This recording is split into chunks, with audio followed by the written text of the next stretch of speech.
I never imagined a simple backyard fence could unravel someone's entire world, but that's exactly what happened in our tidy suburban enclave in Austin, Texas. I'm Ethan Harper, 38, a software engineer who thrives on debugging code and fixing glitches. Logic is my lifeline, which made the chaos that unfolded feel like a system crash I couldn't reboot. Our neighborhood is one of those gated communities where every curb must gleam and every shrub stands at attention. It's peaceful if you play by the rules, but Margaret Voss, our HOA president, ruled like a queen on a power trip. At 62, a retired property manager with a knack for micromanaging, she treated the place like her personal kingdom. She'd patrol with a clipboard, citing folks for the tiniest infractions, unmatched planters, or slightly overgrown hedges. When I moved in back in late 2022, she greeted me with a glossy 15-page rulebook, bound like a sacred text. "Standards keep us civilized," she'd say, her smile sharp as a tack.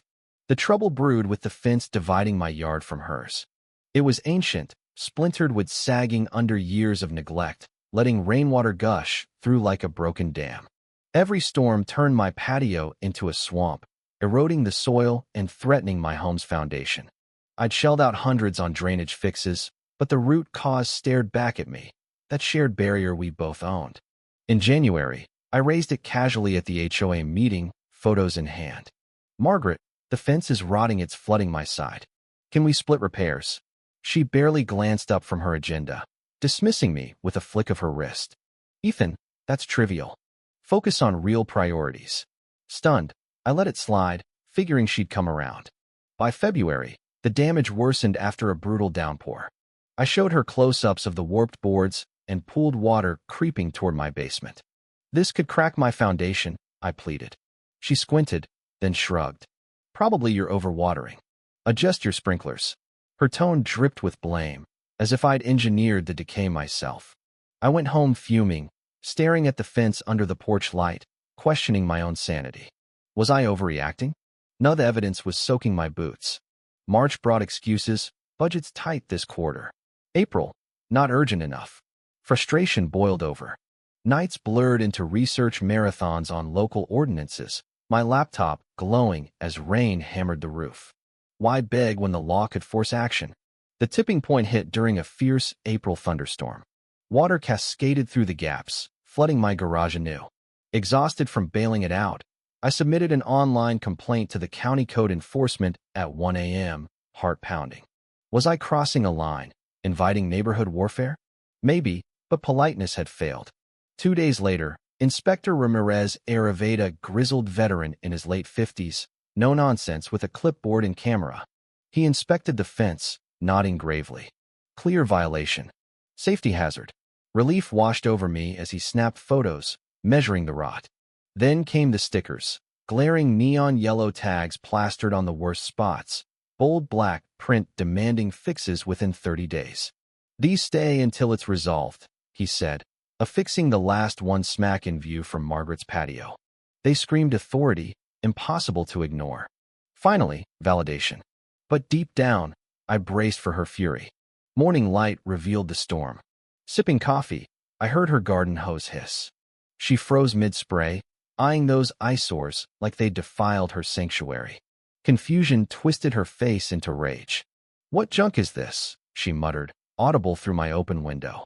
Instead of reading the warning's official seals, and all, she treated them like vandalism. In broad daylight, she peeled them off meticulously, crumpling each into her ornate trash bin, glancing around like a thief in reverse. My jaw dropped. Should I yell? Intervene? Shock glued me in place. She hummed triumphantly, heading inside as if she'd vanquished a foe. Sneaking out, I fished the wads from her bin, smoothing them on my counter like clues in a thriller. Research confirmed. Tampering with county notices? Illegal, with hefty fines. The irony, burned the rule enforcer had just broken a big one. A week passed in tense silence.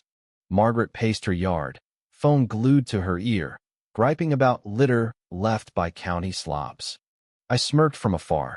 Her past complaints had labeled her a nuisance in their system. No sympathy there.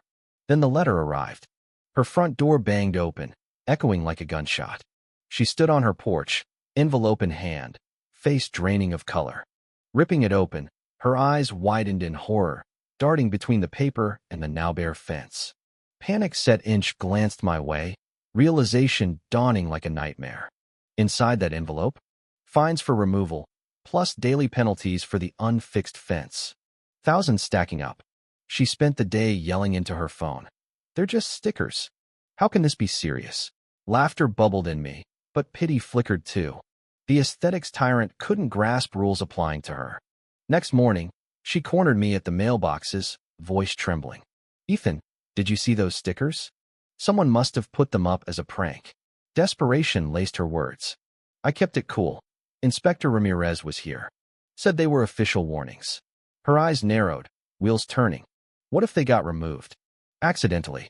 Practicing her alibi already. That evening, she stormed my door, pounding like thunder. You called the county behind my back, she accused, barging in. Betrayed the HOA process. I countered calmly. I tried for meetings, Margaret. You ignored real damage. Her face reddened. You've made this personal. I'll make sure you regret it. Threats hung heavy as she left, snapping photos around the street lamps and mailboxes, building some petty dossier. Paranoia crept in. Was I the target now? The build-up to the May HOA meeting felt like a battlefield prep. Margaret whispered to neighbors, rallying allies against the troublemaker who'd invited bureaucrats to drag down values. The room buzzed with extra attendees, her smug as she opened. Some residents bypassed protocol, harming us all. She painted me as the villain, her voice dripping judgment. Heads nodded until my turn. I projected the timeline. Ignored pleas, damage pics, inspector reports. Then the video, her peeling those stickers, oblivious to the law. Gasps rippled. That's illegal, someone yelled. Old Mr. Ellis, a respected vet, slammed the table. Suspend her now. The live stream to our community app exploded, views climbing as outrage spread. Margaret's empire crumbled. Questions flew. Why ignore warnings? What else have you hidden? She stammered defenses, but the tide turned. Defeated, she sat silent as calls for new leadership echoed. Retaliation hit hard. Absurd rules flooded in. No yard ornaments, strict parking zones aimed at blocking my drive just enough to annoy without proof. Fake citations piled up for misaligned hoses or late trash bins, petty jabs no one else faced. Cameras caught her midnight prowls, ruler in hand, measuring my lawn. Creepy. I documented it all, stealing for worse. Then her masterstroke. A county complaint accusing me of forging those stickers to harass her. My blood ran cold reading the summons. Had she flipped the script? Doubt Nodwad was fighting worth this. The county office loomed sterile and intimidating. Inspector Ramirez and legal rep MS. Torres waited, files thick as novels. Margaret claims you faked everything. Ridiculous, but they reinvestigated. Bombshell. Underground pipes leaking catastrophically, worsened by her refusal of a routine survey last summer to spare her prized azaleas. Aesthetics over infrastructure, MS. Torres said flatly. Costs. Astronomical tens of thousands she'd foot alone. Plus, HOA ouster and perpetual scrutiny. My fence. Repaired gratis in the overhaul. Fines waived. Her mess dwarfed them. Back home, movers swarmed her drive. She approached, eyes red-rimmed. Happy now. No venom, just exhaustion. I just wanted the fence fixed, I replied. She stared at the barrier, voice cracking. If I'd read those damn stickers. Worked with them. Regret hung thick. She vanished to a rule-free condo in Dallas weeks later. I framed a stray sticker as a memento. Ugliness often hides deeper dangers. Pride blinded her to warnings, digging her own downfall. The neighborhood breathes easier now, fairer without her iron fist. Was I the hero for standing up, or the villain for escalating? Should HOA tyrants like Margaret face ruin for their arrogance, or deserve a second chance? Would you have peeled those stickers too, prioritizing looks over law? Drop your hot takes below. Did justice prevail, or was it overkill? Like if this gripped you, comment your side, and subscribe for more real-life dramas that hit hard. What would you do in my shoes?